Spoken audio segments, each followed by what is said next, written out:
Thompson Edison की कहानी। आज आपको मैं रियल लाइफ इंस्पिरेशनल स्टोरी सुनाता हूँ। थॉमसन एडिसन जब बचपन में पढ़ाई किया करते थे, एक दिन वो स्कूल से घर को पहुँचे और अपनी माँ के पास पहुँचते ही एक पत्र दिया जो उनको उनके स्कूल से दिया गया था। उन्होंने वो लेटर अपनी माँ को दिया और कहा कि माँ, ये लेटर स्कूल के प्रिंसिपल ने दिया और कहा कि अपनी माँ को जाके ये लेटर दे देना।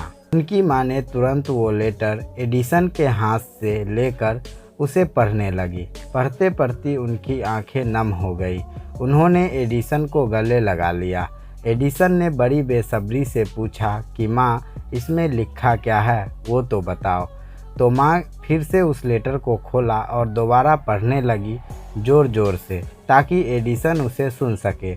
उन्होंने कहा कि इसमें लिखा है कि थॉमसन एडिसन एक जीनियस है, बहुत ही कमाल का बच्चा है, सुपर इंटेलिजेंट है और हमारे यहाँ इसे पढ़ाने के लिए टीचर मौजूद नहीं है।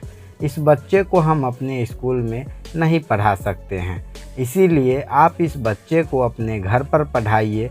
उस दिन के बाद से थॉमसन एडिसन की माँ ने उन्हें घर पर पढ़ाया। उन्होंने भी मन लगाकर पढ़ाई पूरी लगन से पढ़ाई की और एक वक्त के बाद थॉमसन एडिसन दुनिया के महान आविष्कारक बन गए। थॉमसन एडिसन के नाम 1093 पेटेंट है। इन्होंने बल्ब का आविष्कार किया, वोट रिकॉर्ड करने का आविष्कार किया, इलेक्ट्रिक कार की बैटरी का आविष्कार किया, मोशन पिक्चर्स का आविष्कार किया। न जाने ऐसे कितने आविष्कार हैं जो इन्होंने किए। धीरे धीरे ये बहुत बड़े आविष्कारक बन गए। इन सब के बीच उनकी माँ का देहांत हो गया।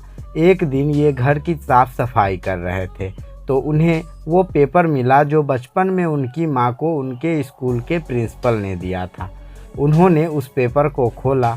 उस पेपर में लिखा था कि आपका बेटा दिमाग से कमज़ोर है, मानसिक रूप से कमज़ोर है, हम इसे अपने स्कूल में नहीं पढ़ा सकते, आप इसे घर पर ही रखिए।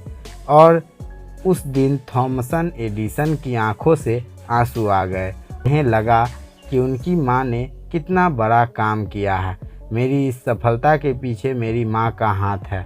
अगर उनकी माँ ने वो पेपर सही सही पढ़ दिया होता तो शायद थॉमसन एडिसन इतने बड़े इन्वेंटर नहीं बन पाते, शायद इतने सारे आविष्कार इस दुनिया में नहीं हो पाते।